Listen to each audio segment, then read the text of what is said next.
जय श्री सीताराम। एक बार फिर मैं मौजूद हूँ भागवत में और यहाँ पर आप देखिएगा साइन बोर्ड लगा हुआ है ऊपर, कृष्णानंद जी महाराज हैं। इनकी भागवत कथा जहाँ भी जाइएगा वहाँ पाइएगा, इनका नाम ही है कृष्णानंद। आइए इनसे बात करते हैं। इनकी भागवत कथा चल रही है घाऊ घाल में, कितने तारीख से चल रही है।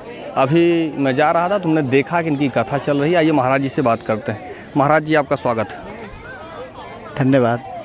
चारों तरफ आपकी ही भागवत कथा चल रही है। सब मुकुंद की कृपा है जी। आप सबका स्नेह है, सज्जनों का, गुरुजनों का, संतों का आशीर्वाद है जी। ये भागवत कथा कितने तारीख से कितने तारीख तक? ये कथा भी 19 तारीख से प्रारंभ हुई है। 25 को कथा का विराम है, विश्राम बेला रहेगी। 26 तारीख को हवन पूर्णाहुति का कार्यक्रम है और 27 तारीख को भंडारे का कार्यक्रम रखा गया है जी। श्रीमद् भागवत कथा ही चारों तरफ की क्यों हो रही है? भागवत कथा के श्रवण से धुंधकारी नाम का महाप्रेत तर गया, तो हम संसारियों का कल्याण तो हो ही जाएगा, स्वाभाविक सी बात है। जब महाप्रेत की मुक्ति हो सकती है तो हम संसारियों का कल्याण तो होगा ही होगा।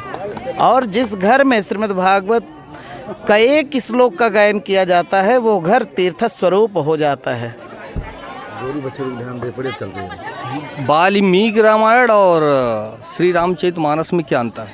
देखिए, वही वाल्मीकि जी हैं, वही वाल्मीकि जी तुलसी बाबा के रूप में प्रकट भये।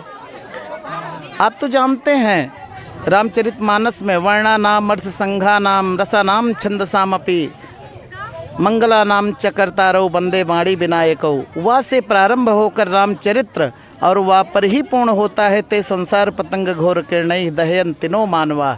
मानो वाल्मीकि जी वह अक्षर से इस रामचरित्र को प्रारंभ करके बताना चाहते हैं कि वाल्मीकि में जो पहला अक्षर है वो वाह है, वही वाल्मीकि जी हैं।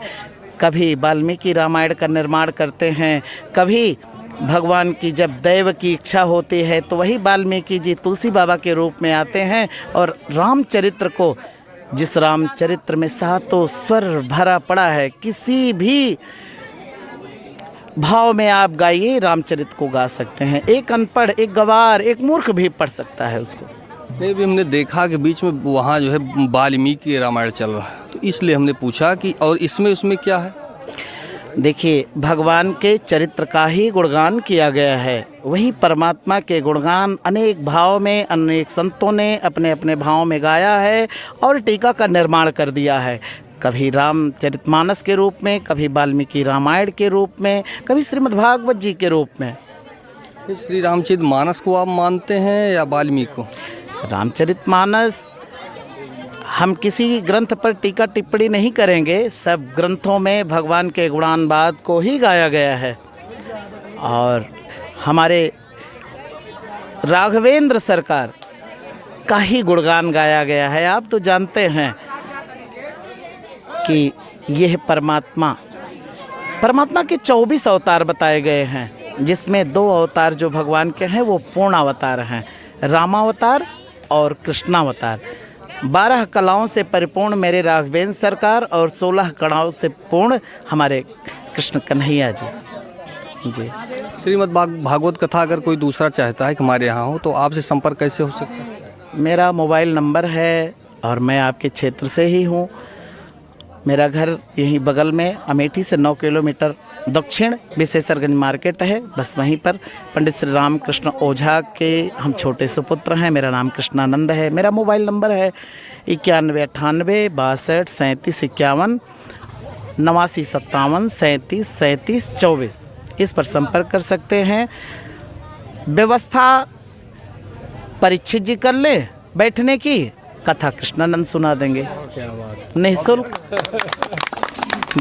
और चैनल के माध्यम से जो हमारे श्रोता या भक्त देख रहे हैं उनके लिए क्या बोलना चाहेंगे? उनके लिए यही कामना है ईश्वर से कि सर्वे भवन्तु सुखिनः, सर्वे सन्तु निरामया, सर्वे भद्राणि पश्यन्तु माँ कश्चित् दुर्भाग् भवेत्। सभी निरोगी हों, सभी सुखी हों। लक्ष्मी नारायण भगवान की कृपा हर परिवार पर बरसती रहे सदा सर्वदा और सारे भक्तों के मन में एक ही चिंतन चले कि भगवान की प्राप्ति कैसे हो। कथा का लक्ष्य है परमात्मा के श्री चरणों में जीव को जोड़ना और जीव का लक्ष्य है परमात्मा की प्राप्ति। जी धन्यवाद सर। भागवत कथा आपके द्वारा यहाँ स्टार्ट कराया गया है, तो आपके विचार में कैसे आया कि भागवत कथा ही हो? भगवान के प्रति अनुराग प्रेम था और हम बहुत से लोग भगवान की कथा सुनते हैं तो हमारे भी दिमाग में नहीं, भगवान की कथा तो बहुत लोग सुनते हैं तो सही है। आपके विचार में कैसे आया? बस भगवान के प्रति अनुराग प्रेम था, कृपा हुई उनकी, बस हम भागवत सुन लिए, उनकी कृपा का आधार बना और हमारी इच्छा थी, जी अनुराग था भगवान के प्रति। आइए जी जी। अभी हमने पूछा था महाराज जी से, तो आप कुछ पीछे से जी जी जी हाँ, तो उसके बारे में आपके क्या कहना चाहिए? महाराज जी हमारी बहुत अच्छी कथा वाचन कर रहे हैं। श्रीमद् भागवत पुराण एक बहुत पुराना पुराण है। इसकी परीक्षा ली गई नैमिषारण्य क्षेत्र में विद्वानों के मध्य। जब शंका हुई कि सभी पुराणों में श्रेष्ठ कौन है, तो श्रीमद् भागवत महापुराण को तौला गया। तोलने पर यह भारी हुआ, वजनी ठहरा। और हमारे परमात्मा श्री कृष्णचंद्र आनंद घन अनघेश्वर जो 3 रूप हैं, ब्रह्मा विष्णु महेश हैं, उनका स्तवन श्रीमद् भागवत महापुराण में है। श्रीमद् भागवत पुराण कोई ग्रंथ नहीं है, वो भगवान का एक स्वरूप है। और एक ही ब्रह्मा, एक ही विष्णु, वो तीनों रूप को ब्रह्मा विष्णु महेश के रूप में अपना कार्य करता है कि सच्चिदानंद रूपाय विश्वोत्पत्त्यादि हेतवे तापत्रे विनाशाय श्री कृष्णाय वयं नमः।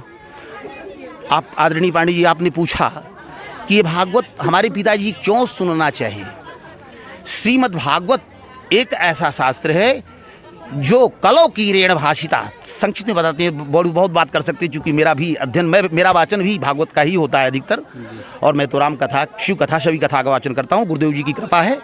और आप शिष्य हैं तो शिष्य बन कर के ही कथा सुन रहे हैं, इसलिए हमें गुरु बनने की आवश्यकता नहीं है। लेकिन आपसे एक निवेदन करना चाहते हैं कि श्रीमद् भागवत पुराण जब पूर्वजों की कृपा होती है, समाज की कृपा होती है, सद्गुरुदेव जी की कृपा होती है, स्वजनों का स्नेह जुड़ता है, तब ये कथा संभव हो पाता है। हम आपसे निवेदन पूर्वक कहना चाहते हैं कि ये हमारे पूरे ग्राम सभा के सहयोग से, विशेष उनके प्रेम से, सद्गुरुदेव जी की अपनी अनुपम अनुकंपा से, और इस क्षेत्र और हमारे जैसा कि भी दूर देश से, सतनाम से भी पधारे शिष्य लोग, ये स्नेह के भाजन हैं। भागवत की कथा में पधारे, वो हमारे दर्शन प्राप्त करके साथ में श्रीमद् भागवत पुराण की कथा हमारे श्री सद्गुरुदेव जी के मुकाबले से सुनने की इच्छा से पधारे। जी धन्यवाद। जैसा कि अभी आप देख रहे थे, महाराज जी से बात हुई और बाकी भी जो साथ में हैं इनको भी बहुत अच्छी जानकारी है। अभी हमने पूछा तो इन्होंने पीछे से कुछ जानकारी होती है तो कहीं न कहीं कुछ न कुछ इच्छा जाहिर हो जाती है कि चैनल पे आया जाए और प्रश्न का जवाब दिया जाए। फिलहाल आपने देखा, अभी महाराज जी से बात हो रही थी। मैं त्रिपुरारी पांडे, NDTV लाइव, अमेठी से।